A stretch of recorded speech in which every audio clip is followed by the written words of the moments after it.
Bienvenue dans cette nouvelle vidéo. Dans cette vidéo, nous allons parler de quelques outils qui peuvent nous permettre de progresser plus rapidement dans notre développement, que ce soit le développement web, que ce soit le développement mobile et autres. Donc ici, nous allons plus parler du développement web. Je vais vous présenter quelques outils. D'abord, pour développer une application, il faut d'abord qu'on ait un éditeur de code. Donc pour tout débutant qui commence en informatique, et je précise qu'il faudrait avoir un éditeur de code qui offre à peu près toutes les possibilités. Donc moi je propose Visual Studio Code développé par l'entreprise Microsoft et qui a une marketplace qui nous propose plusieurs extensions en fonction du langage dans lequel nous voulons développer notre application. Donc là, vous allez sur le site de Microsoft, Visual Studio Code, vous allez télécharger le logiciel. Il existe en version Windows, Linux et puis Mac. Donc c'est un outil avec plusieurs extensions personnalisables. Donc vous pouvez coder dans presque tous les langages avec ce logiciel-là. Mis à part ce logiciel, il faudrait avoir également un navigateur. Pourquoi un navigateur? Pour pouvoir générer, compiler et voir le rendu de ce que nous produisons.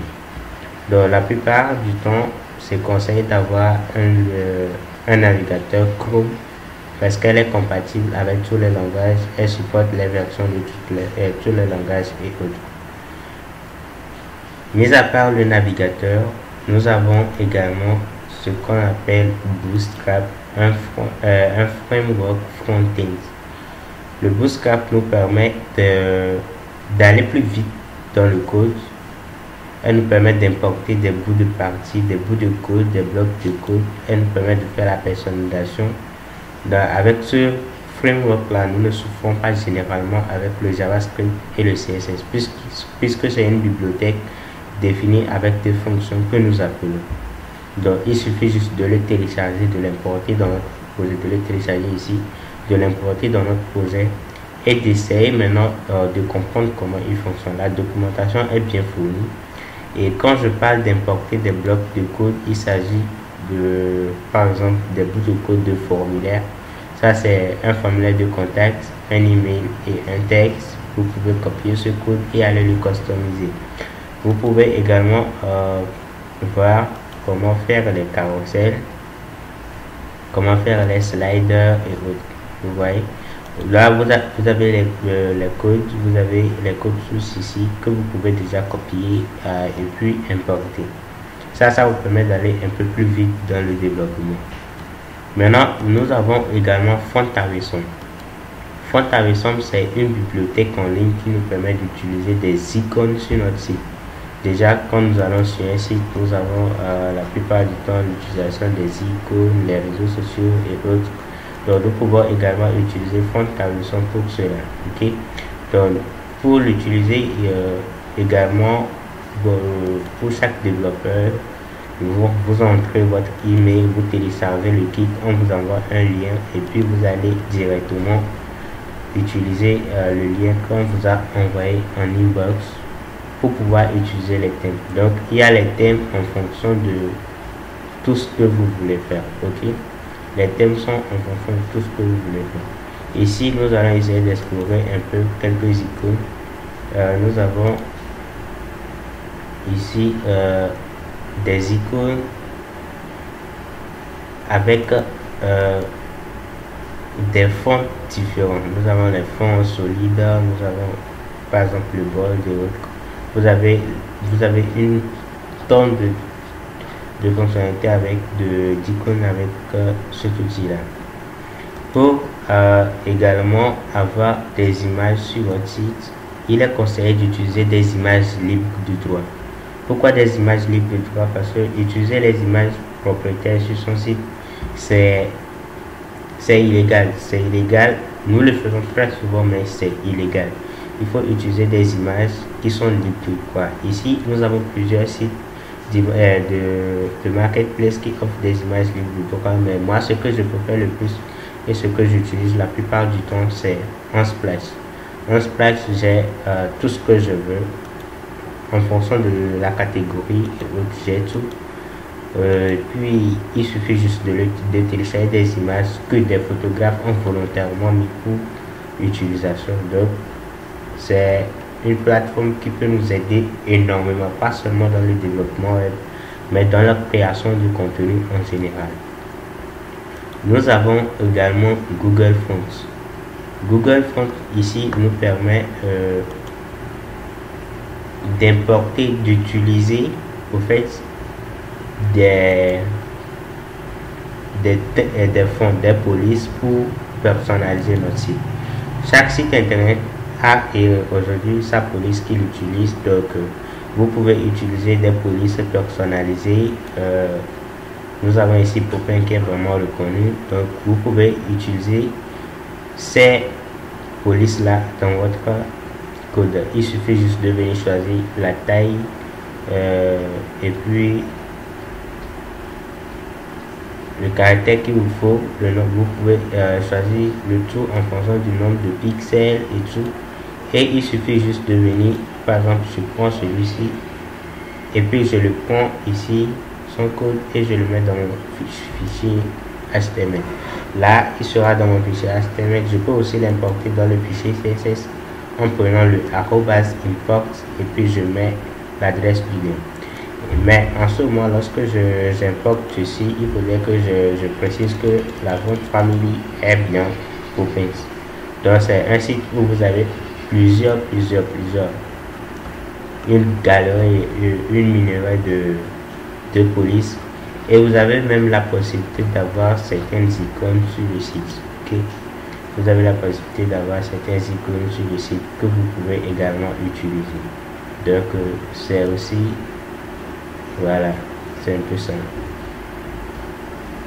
Ok, nous allons passer à Tailwinds. Tailwinds, je viens de découvrir ce framework là, ce framework CSS qui permet de dynamiser nos pages.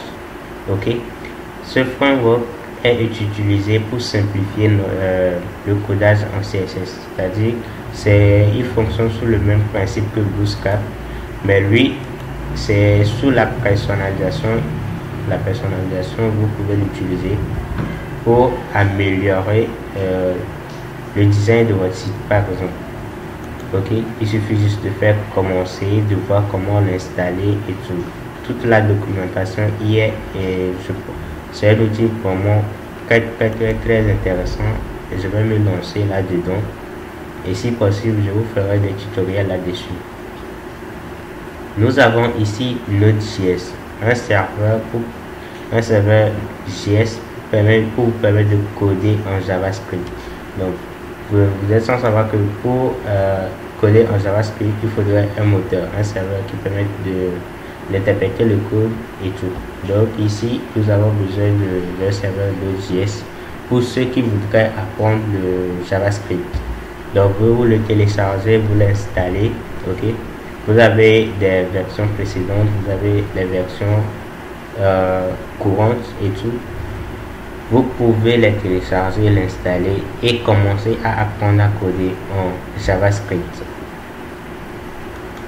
Nous avons le site Colors. Colors nous permet de trouver la couleur, le code de la couleur que nous voulons utiliser sur un site, ou encore nous générer des palettes de couleurs.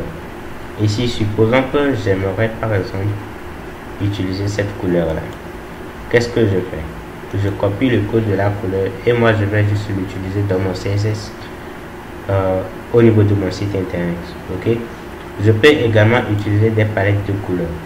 Au niveau des palettes de couleurs, c'est-à-dire je choisis une palette de couleurs que je vais utiliser sur tout mon site. Donc vous avez plusieurs onglets là que vous pouvez utiliser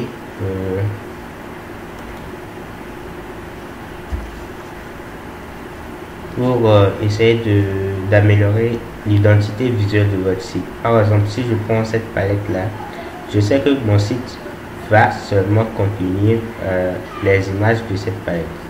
Vous voyez, ça permet de définir l'identité de marque des sites internet et autres. Vous voyez, donc il suffit juste de copier et de cliquer sur ça et puis je copie le code. Ou si vous voulez utiliser toute la palette, ok, vous ouvrez la palette et puis vous travaillez dessus. Donc les couleurs aussi c'est important quand vous voulez faire un site internet parce que le visuel c'est ce que l'utilisateur final voit. Et puis ici on a le framework React qui découle de JavaScript. Donc pour ceux qui voudraient aller en avant dans le JavaScript, vous pouvez utiliser la documentation, elle est là, elle est bien fournie et tout. Également vous avez Vue.js aussi qui fait du buzz sur la toile que vous pouvez utiliser pour le développement front-end, l'interface utilisateur. Côté back-end, pour ceux qui veulent débuter avec le PHP, vous avez plusieurs serveurs que vous pouvez télécharger pour interpréter le code PHP. Notamment, j'ai parlé de l'Aragon, mais il y a aussi Zomp ou encore WAMP Server. Donc, moi, je préfère ces deux-là. Ok, je préfère ces deux-là. Maintenant, pour d'autres outils, je vais en parler au fur et à mesure que je vais faire des vidéos. Ça, c'est juste pour permettre aux débutants de commencer. Maintenant, je vais en profiter pour dire quelque chose de très important.